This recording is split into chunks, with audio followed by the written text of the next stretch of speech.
আসসালামু আলাইকুম রহমতুল্লাহ। আশা করি সকলে ভালো আছেন। আপনাদের জন্য জাতীয় বিশ্ববিদ্যালয় এলএলবি পাস কোর্স নিয়ে কিছু ইনফরমেশন নিয়ে আসছি, যে ইনফরমেশনগুলো আপনারা অনেকেই না জানার কারণে আবেদন করতে পারেন না, বা আপনারা আবেদন করতে গেলে ইনফরমেশনগুলো নিয়ে আপনারা একটু কনফিউশন থাকেন কোনটা কি হবে। সেই বিষয়গুলো নিয়ে আপনাদের সাথে আজকে আলোচনা করব। প্রথম যে বিষয়টা নিয়ে আলোচনা করবো, যে জাতীয় বিশ্ববিদ্যালয় এলএলবি পাস কোর্সে আবেদন করতে কি কি যোগ্যতা লাগে সেটা নিয়ে প্রথমে কথা বলবো। জাতীয় বিশ্ববিদ্যালয় এলএলবি পাস কোর্সে আবেদন করার জন্য অবশ্যই আপনাকে সব ডিগ্রি অথবা অনার্স বা তার সমমানের যে ডিগ্রিগুলো আছে সেগুলো আপনাকে কমপ্লিট করা থাকতে হবে। দেখেন এখানে ডিগ্রি বা সমমানের বলতে, যদি যারা জাতীয় বিশ্ববিদ্যালয় থেকে পড়াশোনা করছেন তারা হয় আপনাদের ডিগ্রি কমপ্লিট করা থাকতে হবে, না হলে আপনাদের অনার্স পাস হতে হবে, তাহলে আপনারা এলএলবি পাস কোর্সে আবেদন করতে পারবেন। এখন যদি কারো যদি মাস্টার্সও করা থাকে সেই আবেদন করতে পারবেন, এটা নিয়ে কোনো কনফিউশন নেই। যারা জাতীয় বিশ্ববিদ্যালয়ের বাইরে থেকে যারা আবেদন করবেন, এক্ষেত্রে যদি উন্মুক্ত বিশ্ববিদ্যালয় হয় সেক্ষেত্রে আপনাকে অনার্স পাস হতে হবে। যদি তাদের ডিগ্রি কোনো কোর্স থাকে, আমি সেটা জানি, তাদের ডিগ্রি কোর্স অ্যাটলিস্ট আপনাকে ডিগ্রি বা অনার্স কোর্স পাস হতে হবে। এখন যদি প্রাইভেট বিশ্ববিদ্যালয় হয় বা পাবলিক বিশ্ববিদ্যালয়, তাদের ক্ষেত্রে সর্বনিম্ন অনার্স পাস হতে হবে। এইটা সেকেন্ডলি যে প্রশ্নটা আপনারা অনেকেই খুঁজে দেখেন বা একটা যে সর্বনিম্ন কত পয়েন্ট। দেখেন গত বছর 23-24 সেশনের যে কোয়েশ্চেন সর্বনিম্ন যে জিপিএটা ছিল সেটা 2 পয়েন্ট ছিল। সর্বনিম্ন 2 পয়েন্ট থাকলে আপনি জাতীয় বিশ্ববিদ্যালয়ে এলএলবি পাস কোর্সে আবেদন করতে পারছেন। এটা হচ্ছে সেকেন্ডটা। থার্ড একটা ব্যাপার আসলো, আপনাদের অনেকেই কনফিউশন হয়ে দ্বৈতবর্তীর একটা ব্যাপার। সেই দ্বৈতবর্তীর ব্যাপারটা আসলে কি?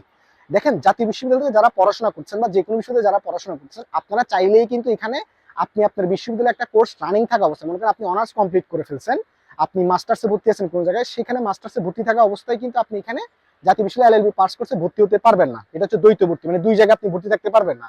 যে এক্ষেত্রে আপনার জাতীয় বিশ্ববিদ্যালয় ভর্তিটা বাতিল হয়ে যাবে। যারা জাতীয় বিশ্ববিদ্যালয় থেকে, এটা হচ্ছে বাইরের বিশ্ববিদ্যালয়ের ক্ষেত্রে।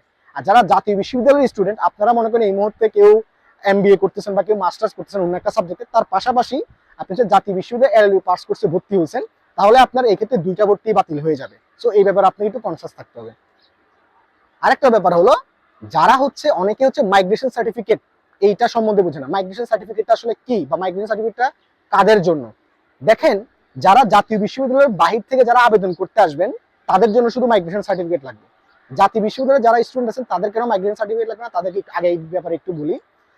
মূলত যারা জাতীয় বিশ্ববিদ্যালয় থেকে পড়াশোনা করছেন বা এখন বা 10 বছর আগে হলো যারা পড়াশোনা করছেন, আপনাদের কিন্তু অলরেডি যে ডাটা, আপনাদের ইন্টারের যে আপনারা যখন ভর্তি হয়েছেন তখন আপনাদের ইন্টারের যে বা এসএসসির যে ইয়াগুলা ছিল, রোল নাম্বার বা এগুলো দিয়ে তো আপনারা ইনপুট দিয়ে তো আবেদন করে তখন অনার্স বা মাস্টার্স করেছেন।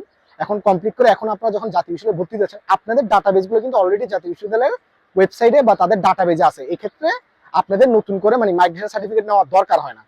যারা জাতীয় বিশ্ববিদ্যালয়ের বাহির থেকে আসতেছে তাদের তো ডাটাবেজ নেই, তো তারা তো জাতীয় বিশ্ববিদ্যালয় জানে না যে এরা আসলে কি। তো এই ক্ষেত্রে এদের মাইগ্রেশন সার্টিফিকেটটা লাগে। আর মাইগ্রেশন সার্টিফিকেটটা কেন?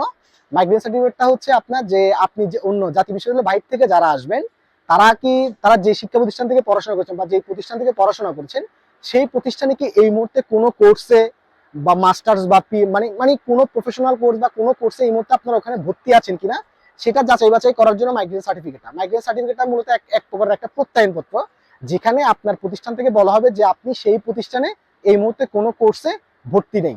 এটাই। ধন্যবাদ সবাইকে।